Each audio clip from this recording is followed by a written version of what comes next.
Chapter 8. George our Slayer. So it turns out that George really was a royal knight. I suppose that truly does make this a fairy tale, for one cannot conjure up an image of dragons without thinking of brave knights and impudent kings. These days, however, there are not too many stories of this sort left, and many involve much darkness before their happy ending, so we must march on and see what is in store for our little lad Kenny. Kenny squinted at George, who shone from head to toe in golden fluted armor. He was astride his brilliant white mount, which was adorned in rich fabrics and tassels. In one gauntleted hand he carried a large shield with a fierce dragon etched into it. In the other he held a long lance, with a faded royal standard hanging from its pointed tip. People had turned out from all over. Some had even traveled in from as far as Meadow Falls. The streets were jammed with zealous town folks, yelling and waving brightly colored banners with the word George printed on one side and Dragon Slayer on the other. From the rooftops, revelers threw flower petals down to the gallant knight below. Ladies swooned and trumpets and horns blared as the procession began its march down the cobblestone streets. "George our Slayer, George our Saint," the chant from the crowd rang out through the air.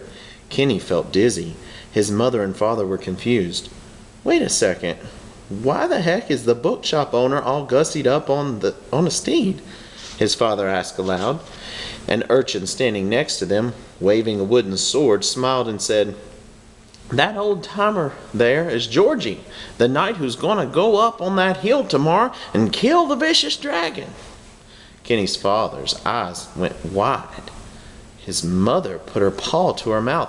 "Oh my!" she cried. Both of them looked over to their son. He was completely deflated. How could this be stopped? Kenny's father knelt down in front of him. "Kit, you were right. You've got to get to your pal George and tell him what's going on. Ma and I will go back and talk to Graham."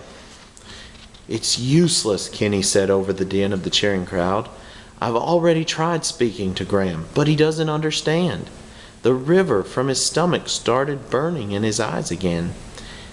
His mom put her hand on his shoulder. "We'll be sure to discuss it with him over lunch. You know that a full stomach allows the brain to be hungry for common sense. We'll talk to him." They turned to go. "You gotta make this right with George, son," his father said. "I know you could do it." Kenny watched his parents shuffle off into the sea of rowdy, screaming villagers. His mother gave one quick glance over her shoulder and nodded before they disappeared into the mass.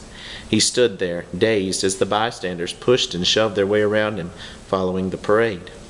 "It's no use trying to get close to George," he muttered to himself. "And even if I could, he won't be able to hear me. I'm just going to have to wait this out." And so he did.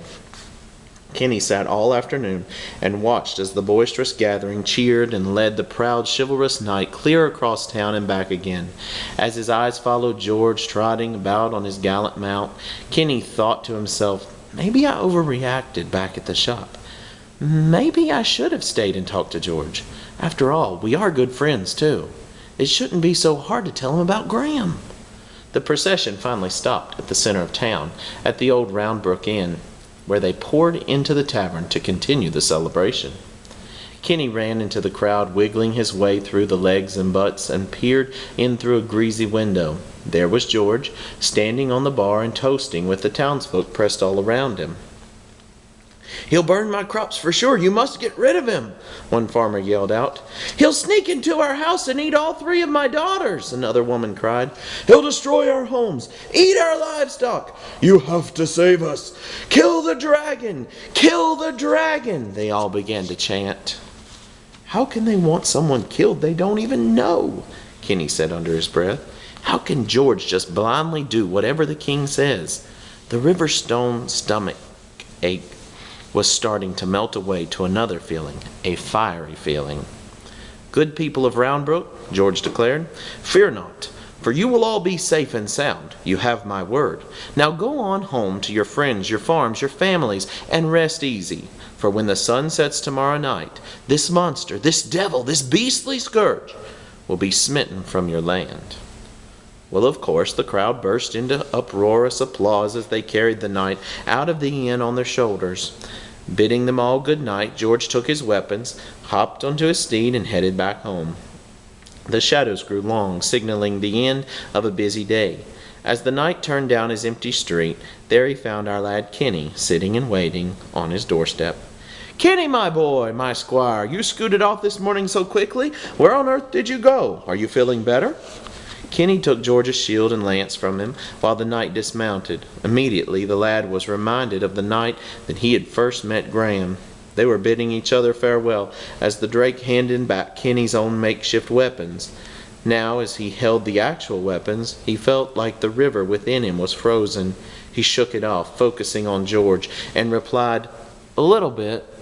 Actually, I came back to talk to you and... Did you see the parade? I kept an eye out for you. What a sight! What a spectacle it was! I felt like I was in the prime of my youth once again." "I did," Kenny said, tying George's mount to the street sign. "I had just gotten back from seeing that friend of mine I was telling you about earlier. Remember? And I—" "Can you help me with these buckles, lad?" George asked as he rushed into his shop. He poked his head back out the front door when he realized that Kenny hadn't moved. "Come on! I do want to hear about your friend, but I have to tell you about tomorrow. Just give me a hand with this coat of mail." Kenny sighed, trailing behind him, arriving back in George's little home on the second floor. "That's a good boy. I've forgotten how hot this armor is. I haven't worn it in years," the knight said as he began to unbuckle the metallic pieces. Kenny helped his friend out of his suit of armor and set the parts carefully back into the trunk. Even though the pieces were heavy and clanged while George wriggled out of them, Kenny had never seen his old pal so sprightly before. "Phew, that's much better," the knight said, and went to the icebox. "I'm parched.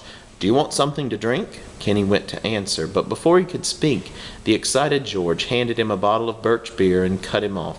"Hold on a second, I'll be right back. I've got so much to talk to you about, and I need my—" The lad heard George's voice drift away as the knight scurried back downstairs to the bookshop for something. He had to tell George about Graham. He took a big swig from his birch beer. "Just take a deep breath and say it," he said to himself. "George, the dragon you're about to slay is more interested in buttercups than battles, so you have to call off the fight, okay? Okay." While he waited for the knight's return, the lad looked around the transformed study, where the ongoing chess game had been. On top of the chessboard lay the scroll with the official orders from the king. Above a stack of books on George's wall hung the dusty, faded tapestry. Kenny approached it, and after blowing off a layer of dust, could now see that it was embroidered with a knight piercing a dragon in the heart.